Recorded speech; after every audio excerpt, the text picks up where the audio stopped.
Hallo allemaal, ik denk dat we maar even Ja, het is aan jou. welkom bij... I have to do this in English. We were talking in Dutch, but we're going to do this session in English. Welcome to the session with the interview with Marcel Beukeboom. And yes, I will wait for everyone to... Yeah, the door is closed. Today we'll have a discussion with you about on your role in. Sorry, I have to switch my language real quick. On your old role, the work at the FAO, and your role now as the Director General at Naturalis. But first, I want to ask you something before I'm gonna talk with Marcel for quite a while. So I want to ask you all, if you relate to this statement, to please stand up. So I want to know who of you is under the age of 30. All right. Okay, it's good to know this. Yes. And who, you can sit down, but maybe you also work at the government. Who works at the government? Okay, that's a smaller group. Okay, then the next one, who works at a nature organization? Also a few, two of you, three. And the last question is, who works in agribusiness? No one. Oh, maybe one. Yes. Yes, we have one. All right, thank you for participating. Now I'll gather the questions and I'll click for the first slide. Yes, this is you at the COP, and the other presenting one other role. Sorry.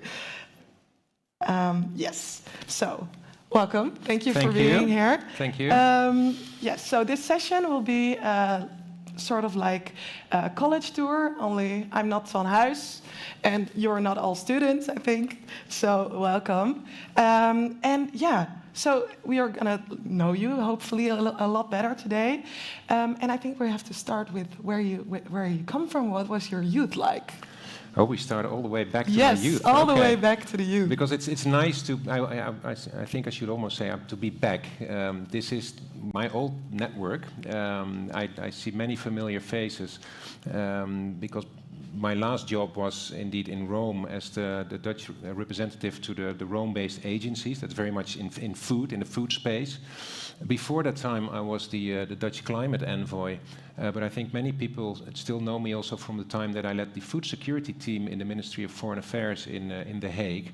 And that is where I think that even the NFP started at that time as the food and business knowledge platform. And that is, I think, the history that we stand on today. But you want to go back much further. My youth, I grew up in the Achterhoek. There's no proper translation for that, but in the east of the Netherlands. The simplest answer to that is that was a very nice and unbothered youth, spending a lot of time outside, basically all my time. My parents sometimes wondered how I would ever pass my exams, but I did. So that is where I come from. Nice. Yeah. And then you went on to studying, and what did you study? Maybe people are interested. Yes, I studied in Groningen, so that's again another corner of the Netherlands, and I studied international relations. Yes. Yeah. And then you went on to work. And that was the logical step. Just gonna do a little bit of CV here. Yeah. I think everyone would be curious how you went from a young person to like all the way here to the Director General of the. It's interesting because then people can slowly start guessing how old I am. But it's I graduated in the 90s. Yep. And when I came out of university, I basically had choices where to work. That was the time in those days, and I applied to many things. But having studied international relations, I also applied for foreign affairs. For the so-called diplomats class. But at the same time, that whole process takes half a year before you know whether you're in or not. So during that half year, I worked on a contract basis for the Ministry of the Environment. So that was, I think, where the first seed was planted for the environment and sustainability. But I also got hired by a large consultancy. Again, this was the 90s. You could pick your job. Right. But then at the end of that half year, Foreign Affairs called me and said, "Well, you have the job. You're admitted to the diplomat training." So I called that consultancy firm who just had offered me a lease car.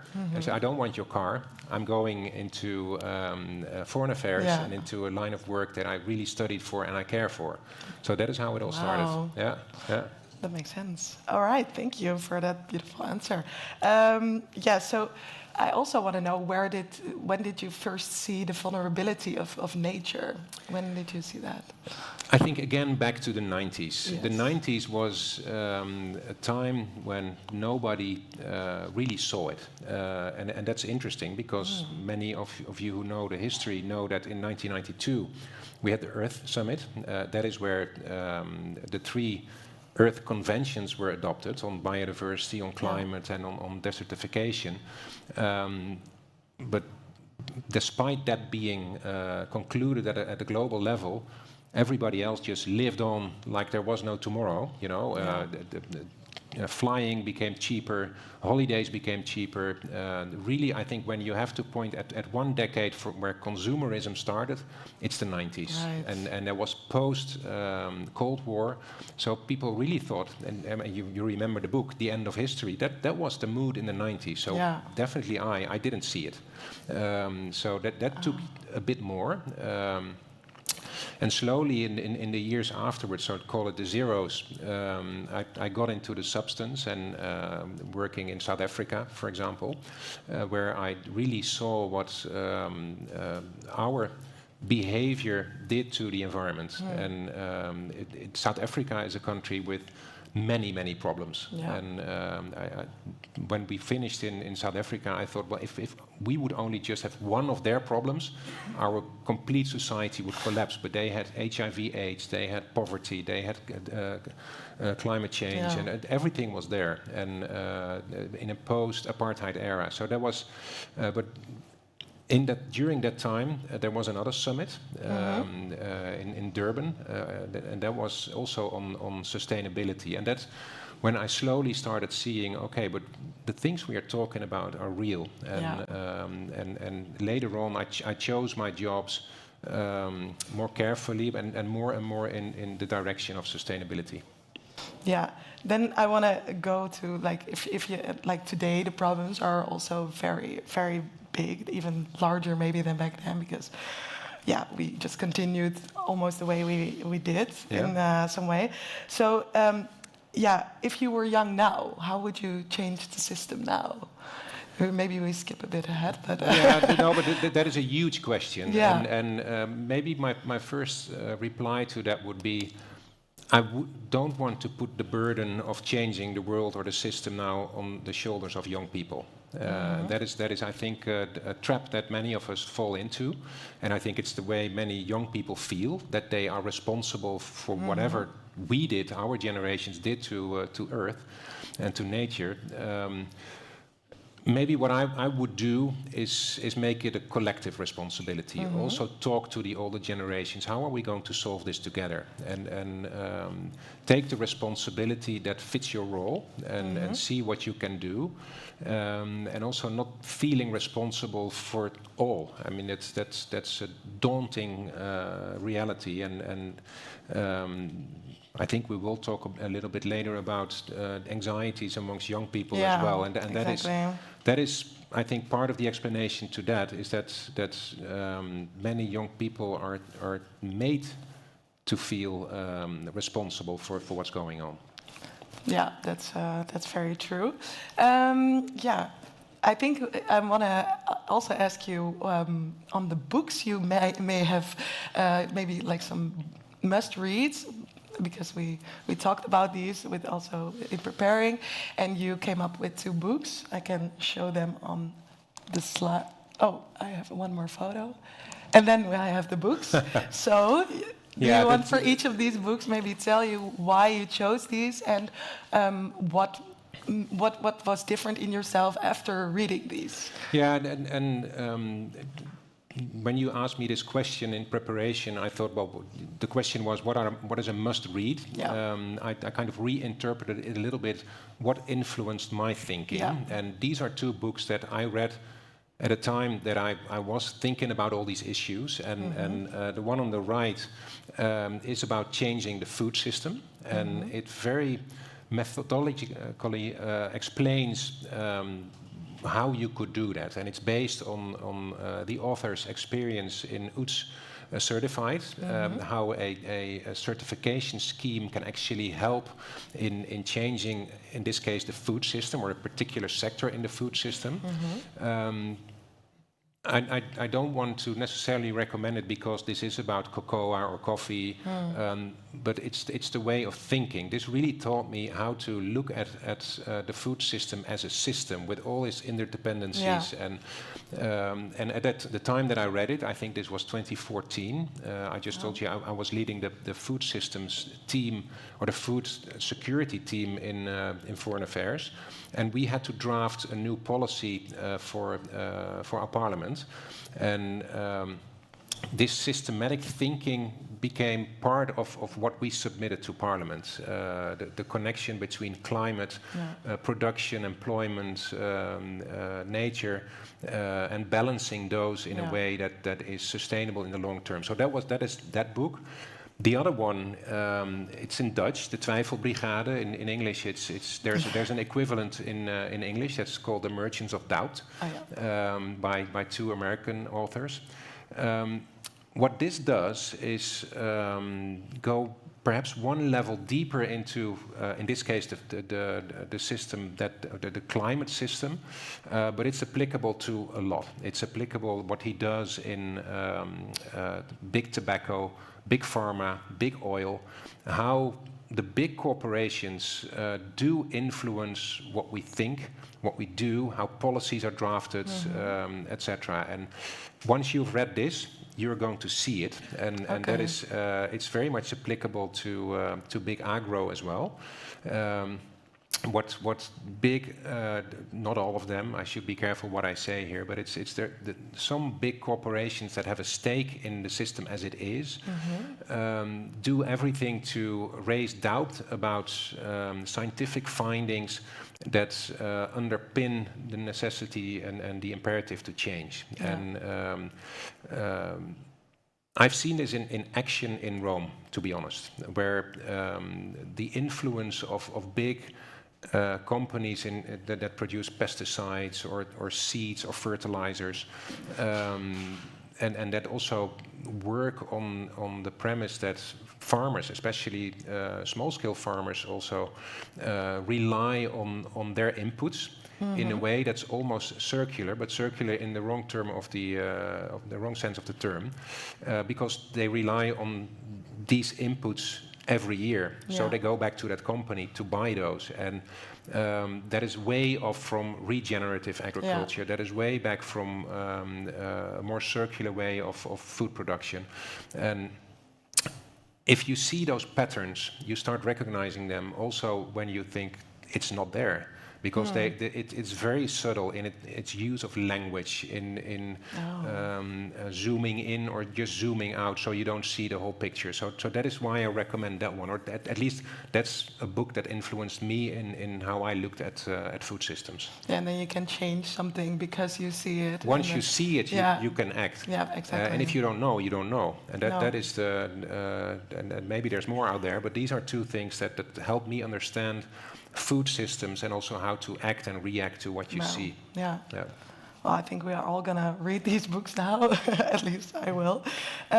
So I have also a few questions that were sent in beforehand, and I'm going to read those. Also, if you send your question not anonymously, I will call on you, so be wary. Then someone with a mic will come to you. But first, I will have an anonymous question. So why do conversations concerning a crisis related to food/biodiversity often feel cynical and technical in policy spaces, and where these seem to be seems to be more room for emotion and feeling in other spaces, most frequently those involving indigenous peoples. I hope you have. I think you've read the question beforehand. Yeah. So have, just maybe put it in my own words. Yeah. The question is that policy debates are indeed often technical, Right. and maybe there are good reasons for that, because you want to take decisions based on figures, based on science, and stay away from emotions. And the one who sent in that question said, perhaps thinks, maybe that's the undertone, that we should have space for a bit more emotion in debates around food and the way we design our food systems. I see that as well. I think it's good, and I wouldn't agree that it's completely absent. You see all kinds of shades in the way we shape our own food systems. And when you, for example, go into the culinary side of it, that is emotion, and so we approach the stomach, or sometimes we touch the heart on when it comes to the origin of food and cultural heritage and things like that. But when we talk about the food system, what we were just doing, I think it's also good to stick to the facts and stick to science, and just insert a bit of emotion when it's necessary, but not as a point of departure. Having said that, the reference to indigenous knowledge, I think, is very fair. I wouldn't say that is emotion. It is about people, and it is about how people live with nature, and how our system is shaped and used and worked in by people. So one of the conclusions, and you saw the picture of the COP in Cali, one of the conclusions of that biodiversity COP was to give indigenous knowledge a place at the table.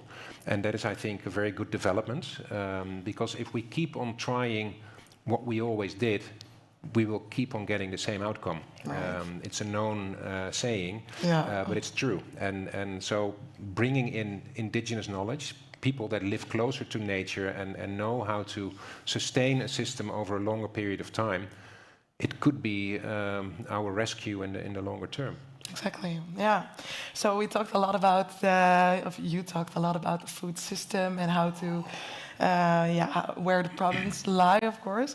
But you decided to change your career to Naturalis. So why did you? Well, you had to stop at the FAO, of course, after your term ended. But what made you change careers to becoming the director of Naturalis? What I said in the beginning, how it all started and how I developed during my career, one of the recurring themes was within food security, but also more broadly, was sustainability, was climate, was biodiversity. Especially also in my 4 years in Rome, before we came back to the Netherlands, I invested a lot of time and energy in biodiversity because, and as said earlier, when you see it, you cannot unsee it. And biodiversity is very much the foundation of food production and food systems. And it touched upon an intrinsic motivation to stay active in that field. And if you know a little bit about the Foreign Service, you rotate every 4 years, and you can find yourself in a complete different corner of the organization, working on something else, something different. Yeah. And when I was at those crossroads again, like every 4 years, I thought, what really motivates me? And then my conclusion was, it's the substance. It's not necessarily the trick. And so I started looking a bit more broadly, concluding also that I already had the two best jobs in this field, Rome and being a climate envoy. So so that in that search for a new role and a new job, this vacancy popped up at Naturalis in Leiden, and I got the job. Yeah. Nice. Yeah, that's a beautiful answer. It also makes sense. Yeah, you did have beautiful jobs. I think at the FAO is very. I was there the past 3 days, and it was really interesting to see the size of the organization and what everyone is working on. So so we already talked a lot about the food system, but we are going to continue because we're at the World Food Day, so it's a good day to talk about this. So how do you think the food system should look like? Because there's a lot of problems now. We see it doesn't work now, but what is the way forward? Like, how will we eat in 100 years? Maybe 50 maybe years. first on the way you phrase the question, because you say it doesn't work. I think we could argue about that. The way it was designed, it had a different purpose. When we created our current food system right after the Second World War, our main concern was having food in the first place, and we perfected that system. The food that we produce on the land that we have with the inputs that we have, in a way, it's brilliant how we have done, especially also how we have done that in the Netherlands. But now, at the same time, we start slowly again, too slowly, realizing that it has its limitations. And that has to do with those inputs, that has to do with the nitrogen, everything that was on the political agenda over the past couple of years. And that is our imperative to change. So we should design a food system, and during a time that you would say we have to refurnish the shop while it's open, because we have to keep on feeding ourselves and as many people as we can, but also do it gradually in a way that is more balanced, and that is, I think, the basic answer to it. We should design a system that is sustainable in the long term. And the term that we used in the last policy note of the Ministry of Agriculture in the Netherlands, and I say it in Dutch because there's no real equivalent in English, is volhoudbaar. That is, it was called volhoudbare voedselsystemen. And why is that so beautiful? I first heard this term in South Africa, by the way. It's the South African translation of sustainability is volhoudbaarheid. And that is basically what it is. We should design it in such a way that we can still do it in a way like that in 10, 20, 30 years. And then you automatically get into the inputs in water, in land, in fertilizers, in what have you. And it's not up to me to kind of answer the features of that, because it could be different in different geographies. But as long as you are after the balanced nature of that system, I think you're on the right track. Yeah. But just in my view, like, if I can say something from, like, I think we have to very drastically change what we do now, especially maybe with the proteins that we take in. I think there is really a need for rapid change and to a totally different system. So I think it's not possible to have like the systems that we have in place right now in the future, right? So that's a simple conclusion. Yeah, right? Okay, so we do agree on that, because it sounded a little bit like you want to keep it all a little bit the same and just tweak a few things. No, definitely not. No. But we've had a nice dress rehearsal in the energy transition. At some point, all the stars aligned, and we concluded, okay, we have to come up with a new energy system. So we changed our combustion engines to electric cars, and we started installing solar panels, etc. We have now reached a point in time that in Dutch politics, but also internationally, it's not a given anymore that we go in that direction, and markets respond, people respond, and since, I think, 2019 in the Netherlands, when we talk about the change of the food system, when we, for example, talk about reducing livestock, opposition has become much stronger. I refer again to the book on the left. That's what we see now. And we even have a big agro in our parliament. So we have to be careful in the way how we do that, and do it in such a way that we don't lose people and support in the way we change. So that is why I said we have to be very mindful and careful in how we do it. But I fully agree with you. If we could do it with one switch today, we should do it. Yeah. Yeah, but it's not that easy. Yeah, I it's get not that that easy, too. unfortunately. Yeah. Yeah. So in line with that, maybe we can talk a little bit about partnerships within the food system. What makes a successful partnership between like other actors in this system? What makes a success? Maybe a too vague question, but maybe. But I think first of all, the importance of partnerships, that has to do with the situation that I just described. You cannot do it with policies alone. You cannot do it with the private sector alone. One of the things that sometimes go wrong is that we point to the other that has to change. So I think that is one feature of a successful partnership, is acknowledging and recognizing each other's role, but also your own role and responsibility. Yeah. Just an example from my time in Rome, I often got visitors from the Netherlands, also from the private sector, and they came to FAO. I introduced them to the people in FAO, the UN agency in Rome. And when they got out, they sometimes were a bit disappointed, because they said, well, they looked at me and they started asking for my money immediately. They see you because you are a financial institution or an agro company, and they think you are here to support the UN with money. So there was some unclarity in mutual expectations in each other's roles, and that is something that I was keen on also later on. When I was at the table, I made sure that we would address that right from the beginning, that we were sure about each other's intentions and expectations. And so that is key to any successful partnership, that you know what your place at the table is, whether it's a knowledge institution or a private sector representative. What is it what you bring to the table, but also what do you want to get out of it? Because if you're only bringing, it's not sustainable either. Sooner or later, you will come to the conclusion, well, this is not for me. Yeah. You know, so you have to design it in such a way that everybody understands that what we are working for, we are all benefiting from.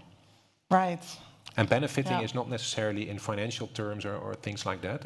It could be the bigger good. In the end, we are working on a global public good. Exactly. And if that is enough value for you, it's fine. But often the partnerships are a bit more mundane. Yeah. And in line with that, maybe you have an example of where something works well. Do you have a positive example?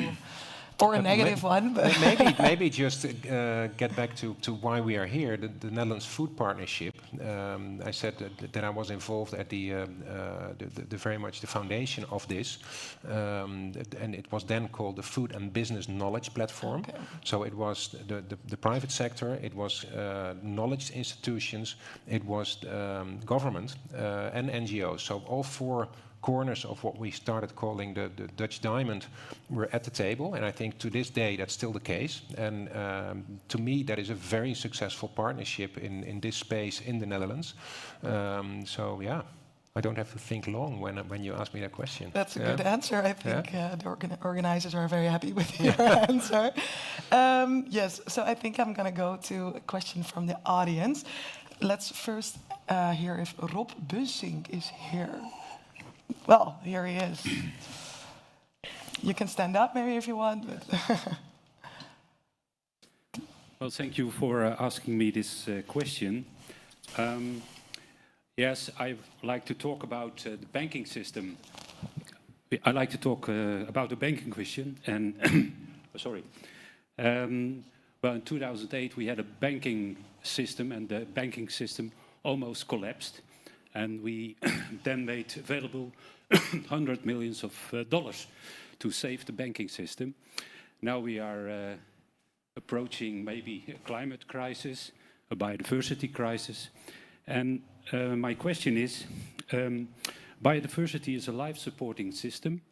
The Dutch National Bank, or the Dutch Bank, regards investment that do not take into account biodiversity as more risky. But in practice, we see that commercial banks regard projects that do take into account biodiversity for instance, planting trees, as more risky by using higher interest rates for long-term loans for these projects. My question is, how can we change this attitude? Because then you're really talking about the system, and yeah, the system, money makes the world go round, but how we can make the money save the biodiversity? Yeah, very good question. and it's if it was that easy, we would have answered it already. When you mentioned 2008 and 2009, the financial crisis, I remember the term "too big to fail," and that referred to some of the what they call system banks. I would say, looking at biodiversity, it's too big to fail. We should exactly do what you say and invest a lot of money in creating solutions that sustain and restore biodiversity. Our first opportunity is in a few weeks' time, 29th of October. So please keep that in mind when you go to the polling station, because yes, there's very much a political element to this, but also referring to the Dutch National Bank. The Dutch National Bank, and I used to be a member of the Platform for Sustainable Finance, chaired by the Dutch National Bank. We designed, or we came up with a few nice examples, and one was on carbon accounting for financials. And what it did was putting a value to climate and to emissions in a way that you could reduce it, but also an accounting system that made it possible for financial institutions to measure and on the basis of that to change. We can think of the applicability of that because we can measure emissions and like in the European trading system, the emission trading system in Europe, and put a cap on it and reduce it. In biodiversity, that's much more difficult. Yet, having said that, at Naturalis, we are working on a methodology or a framework. It's called Thrive, and what it does is it puts a value to biodiversity. And I put it in very simple terms now. My colleague William in there, he can say much more about this later on after the session. But it's we bring this to financial institutions. I will travel to Frankfurt, to the European Central Bank in a few weeks' time to do exactly that and to try to answer your question. How can we make sure that financial institutions see the risk of losing biodiversity to their core interest, and how can we provide the metrics on the basis of which they can redirect their investments? That is what is necessary, and I do see an interest with the Dutch National Bank, but also the European Central Bank, to use frameworks and methodologies like this to actually change that behavior. And that is hard work, because transparency to many is also a threat, especially when you're part of the powers that be and you don't want to change. But this is a course that we want to continue on and create a bigger coalition that actually does exactly this and create a transparency and the insights into a system in a way that we can change and preserve it. Sorry, that was a very long answer, but there's much more to say about this, but be assured, many people, especially people that know about this, are working on this. Yeah. But the big if and the big question is, can we make this mainstream? Can we make sure that an institution like the ECB, responsible for oversight and stability of the sector, wants to make this mandatory for their constituencies? And I'm confident that we are on that track, but we need more time.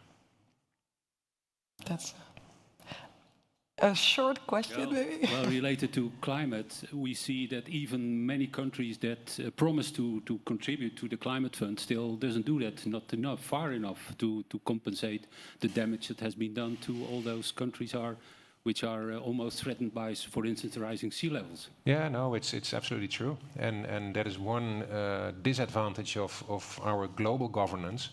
The UN system, the platform that we meet and that we come up with beautiful agreements like the Paris Agreement, that it doesn't have teeth. There's no way to implement and enforce agreements like that. The only power that we have is peer pressure. That's what's happening a lot, but that is a bit fading in the time that we are living now, when the bullies are in charge, and yeah. So it's up to us to keep the movement going and make sure that this stays on top of the political agenda. But I agree with you, yeah. Beautiful answer, thank you. Yeah. Very elaborate. I hope this all answers your question. The next person I want to ask is Merab Mari. Are you here? Merab Mari? Okay, she is not here. Then I want to go to Bart Wijs. Is that person? Yes, over there. Do you know your question?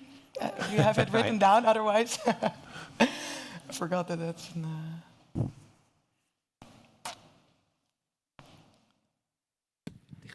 Yeah, thanks. So I'm Bart Wijs. I work for Oxfam Novib. And I had a question about the role of the private sector. Because as Oxfam, we work on transforming food systems so that they become more regenerative and distributive. But often we find that it's private sector actors that hold positions of power in value chains and that are really very hard to change. So with all the nice talk about food systems transformation, we see that important actors are really blocking this.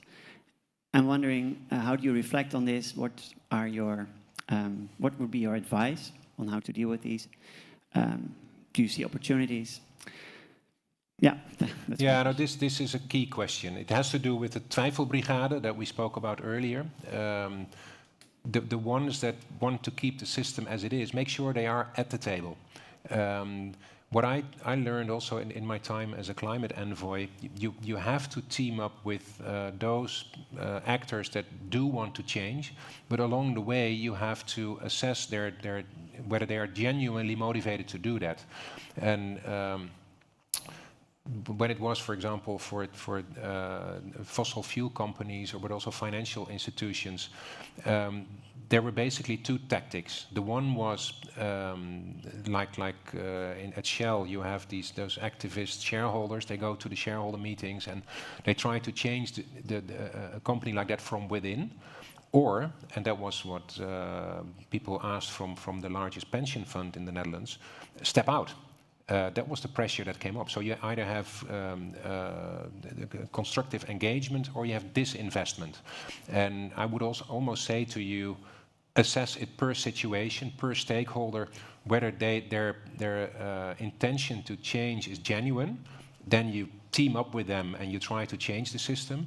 Or when they are not genuine and they are only there to raise doubt, as Jan-Paul van Soest wrote it down, discard them and make sure they are not influencing the decisions that you make or the movement that you create. So I can't give a very general answer to that. This is let's say, the two tactics that I think work. And it starts with awareness of and transparency of what the intentions of your partners are. But to me, looking at a whole system and all actors in it, let's say there's 20% that is genuinely motivated to change, and the front runners, sometimes startups, but sometimes also big institutions like a bank like ASN, they really want to do that and they walk the talk. Then there's a large middle group that doesn't know or is scared or they're too much invested in the current system. And then there's the 20% of the Twijfelbrigade. Recognizing those three groups and put your energy in the first 20% or that middle group might hopefully be the tactic to change it as a whole. But we need each other for that. I think that's a really good advice. Does that answer your question? Yeah, thanks. Okay, so now I want to, because we have been talking about the food system a lot, but I also want to talk about, what our future generation, us, can do now. I want to show this clip. I think you might all know this, but it's nice to see it. This is all wrong. I shouldn't be up here. I should be back in school on the other side of the ocean. Yet you all come to us young people for hope. How dare you? You have stolen my dreams and my childhood with your empty words, and yet I'm one of the lucky ones. People are suffering. people are dying. Entire ecosystems are collapsing. We are in the beginning of a mass extinction, and all you can talk about is money and fairy tales of eternal economic growth. How dare you? Let's stop it there. So yeah, you wanted to have this video in this part, and to ask you maybe a very difficult question. And she mentioned this. So how dare you to look at us for hope? Where do you find hope, if not you? Yeah, I mean, I get goosebumps again when I see this. I was in the room then, and it was the goosebumps I feel now I had then. This was speaking through to power, and you saw people in the room really okay. Yes, she's talking to us, and we knew she's right, you know, and that is that made it very hard for many decision makers in that room to listen to her. You may remember when she walked out of that room, she walked past Donald Trump, who was then just elected as the US president for the first time.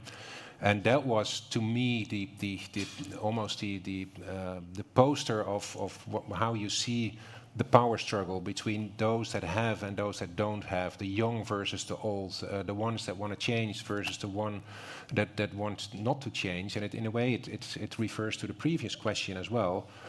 You could see where the power was. That was this big bully that came into the room and ignored her and said nasty things about her later. And she, with all her courage, I mean, she was, I think, 15 or 16 years old here. I mean, the courage that this young lady had, it really inspired me. But also it still does. But it also reflects on where should responsibility really lie, and that is what she's asking as well. Yeah. How dare you ask us to take responsibility? Exactly. That was what we started off talking about as well, and yeah, that is a very pertinent question, and we shouldn't load this onto next generations, and at the same time, and that is your job and your role is. You want to be at the table, and you want to be taken seriously, and you want to be given a say about how we shape the future. And that was everything that she was talking about, and I think she was the first one to really do it at a global scale. I remember another meeting that was in Berlin, chaired by Angela Merkel, and there were many. I think it was a G20 meeting. And I was sitting next to one of a minister from a country that didn't want to change. Yeah. And at some point he said, the noise outside is getting too loud. I think I do no longer have the opportunity to keep on doing what I do. I will have to show them that I'm changing. So that was only that was a little segue into greenwashing, but at least he felt the pressure, and that is I think my answer to your question. Actually, the question I'm long forgotten now, but it's that's the power that you have as a younger generation is also in the numbers that you have, and in the moral values and moral power over all those that are trying to keep the system as it is. So that is why I wanted to show this clip, to remind us where we come from, and also that it's taking a lot of time, because I think this was 2018. Yeah, 6 years ago, And I just got a request from a national newspaper ahead of the COP in Belém that's coming up. They want to write an article about 10 years after Paris. Yet that's what it is, 10 years after Paris. Insane. And what is it, 33 after Rio? Yeah. That is how slow we are. And the numbers are still the same or worse. But we shouldn't finish like this. No. I'm not completely sure how much time I still have left, but... people are not walking away yet, so... So yeah, now I have to find the right good question. That's the best to answer. Maybe I want to give one more time the floor to someone in the audience, because we are talking about how to take action, and that is Saskia Dorsens. I see you sitting there. So do you want to stand up and ask your question? Do you know your question still? Okay. hands going up as well. Oh yeah. Hello, my name is Saskia. I work for the Slow Food Youth Network, so I work for and with youth nowadays. I've also been at some of the international conferences that you've been, Natasha, and seen firsthand how youth are not listened to whilst they are still attending. And my question to you, Marcel, is how as youth can we claim a space at these tables without being tokenized? How can we prevent just being a nice face for a picture? How can we create actual change in these formal policy spaces? Yeah, a very, very good question. And it's sticking to what you stand for. And I give you a good example. One of your predecessors, Eefke van der Wouw, I always try to bring the youth representatives also to COPs at the time that I was climate envoy. And there was Gutierrez, the Secretary General of the UN, who wanted a group picture with all the youth representatives. And Eefke said no. Because I know what he's going to do. He puts this on his socials, and he can show the world how much he listens to young people, but he doesn't do anything with it. So that is a little bit of the power that you can have, not giving people like that the opportunity to use you for their own good. At the same time, I do realize how difficult it is, and sometimes you have to be smart and tag on to someone who opens the door for you, or make sure that you claim a genuine place on the agenda. And that's one thing that you just did in Rome, is make sure that you are on the agenda, that you have a genuine slot to speak. Not scripted. Exactly, exactly. So that is, and I think we have come a long way. So it was definitely worse 10 years ago. And 10 years ago, it was just youth representatives from Western countries like the Netherlands, where you were paid actually to be at those conferences. Mm-hmm. Now, slowly, you see the group is growing, and you also see nationally that young people do claim their spot at the table. I think the Dutch youth climate movement is a great example of involvement at all levels, all the way up to the drafting of climate policy. Mm-hmm. So the glass to me is half full, but it's definitely not full. So you have to stick to your own values and make sure that promises that you get in whatever area are genuine, but also in a way transparent, so you can hold the others accountable to your involvement. So never take things for granted. Make sure that you have it on paper when necessary, that you do have a good spot at the table that is recognized, that you have your time to speak, etc., etc. So, but I think the opportunities are definitely there. Yeah. And onto that, in my experience, it's also when people do give you the opportunity to do this. So it's also a responsibility for like the older generation to give you this spot, because for me, Kazuki gave me the spot to talk last week. But how do you convince people that we need to be there then? Yeah, and the way you describe it, there is a power imbalance in there. Someone has to give it to you. Indeed, which makes it difficult. Yeah. So we have to get to a position or to a situation where it's no longer the other granting you the space and the time. Exactly. But as long as we are not there yet, you have to find those openings, those people that are open to your to slowly change it from within. Yeah. And I was there at the very beginning of the youth climate movement, and at that point it was literally knocking on the door. So the youth were outside, and the first generation from the youth climate movement opened the door. The second generation was sitting at the table and making sure that they had the time to speak. Mm-hmm. The third generation actually was taken seriously because, hey, people saw that they knew what they were talking about. Yeah. And so slowly, and it was definitely a matter of years in a country like the Netherlands, and we now see that you can have a backlash as well. Yeah. It's not a given anymore. So I see in some ministries at the moment that youth tables that were established are abolished again. So you can never take things for granted. No, so we have to keep on. Maybe that's the conclusion. Yeah. Yeah. Do we have still time for one last question? Yes, yeah. Or maybe two last questions. I see you in front with the blue shirt. Thank you very much. She has a mic. keep it. Right. Cindy van der Boom, working at the Ministry of Foreign Affairs on food and nutrition security, but also on biodiversity. So I was curious what your plans are for the coming years and how you can influence Dutch policy, but also the international environment, and maybe also looking at the development aid program. So. Do you have some extra time? Sorry. Maybe highlight. No, it's agenda. As you know, Naturalis is the National Biodiversity Center. It's a research institution, but it also has a place in the public domain with its collection, with its building, with its museum. And I think that is a very strong basis to influence policy, but also the thinking of the broader public. When you look at recent polls on what are the most trusted institutions, science and cultural sector, museums are high up there. Unlike politicians, they are really at the bottom at the moment. So we have the opportunity, I would say also the responsibility to share what we know and to do that science-based. So I definitely don't want to get into a public debate on policy choices or opinions. I think it's the role of an institution like Naturalis to provide the underpinnings of the right choices. And that could go as far as saying maybe we should reduce the number of livestock because it doesn't sustain our nature. That is a scientific finding.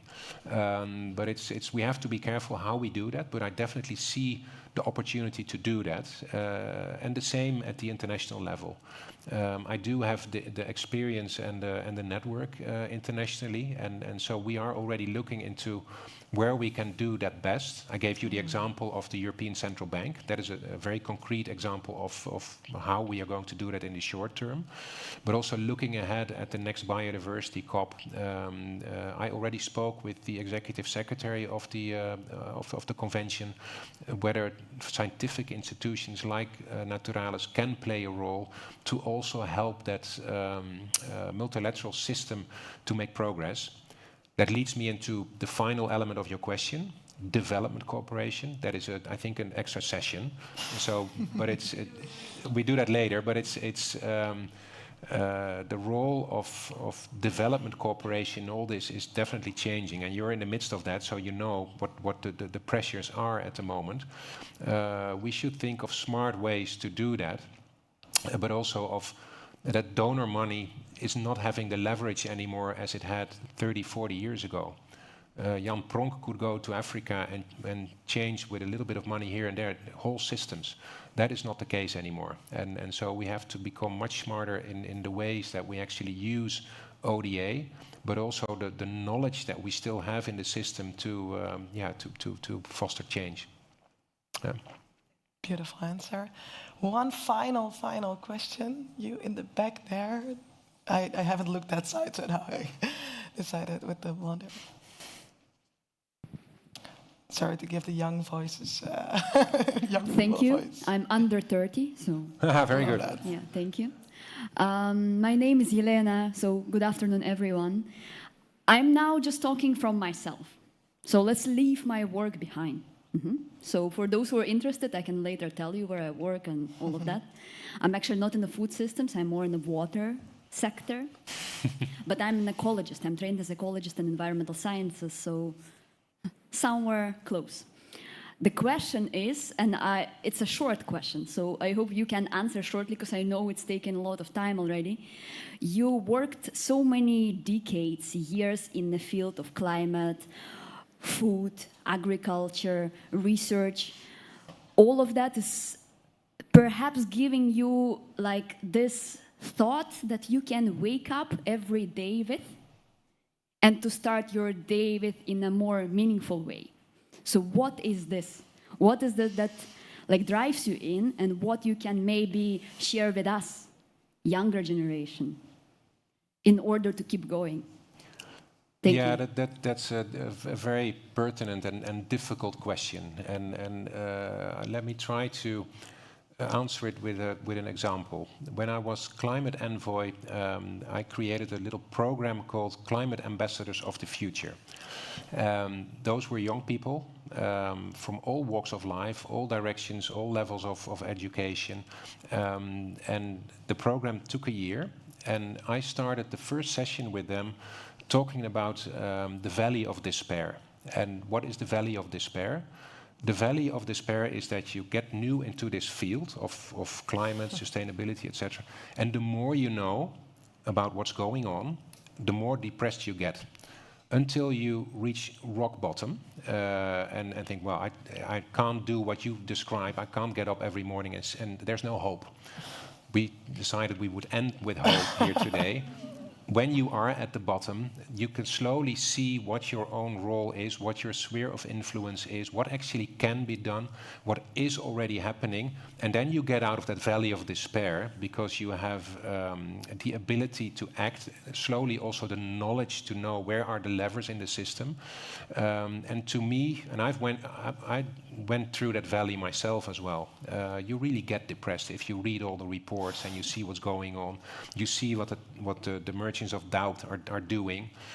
So there's a lot in there to become very cynical, but there's so much hope in the system as well, of people that do know how to change. And I think the room and this conference is just a great example of that. Here, these are people that can answer that question to you as well, why they are motivated to work on the good, on the public good, on the way forward. And that is what there is. And the more you know what can be done, the more you will get motivated to do that. So I hope that is a little message of hope to you, that you get out of bed every morning, know that you have a role to play. In a way, and I guess most of you have seen it, this is how Jane Goodall ended her interview before she died as well.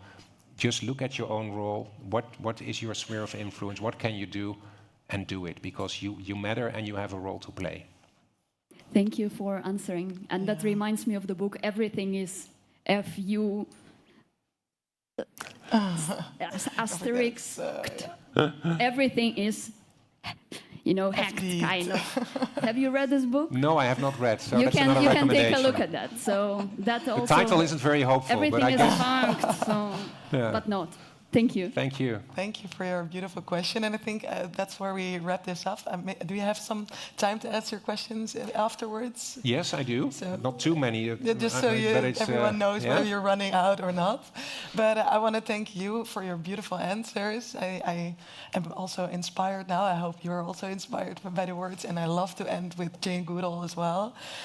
So I want to give a big hand for Marcel Beukeboom.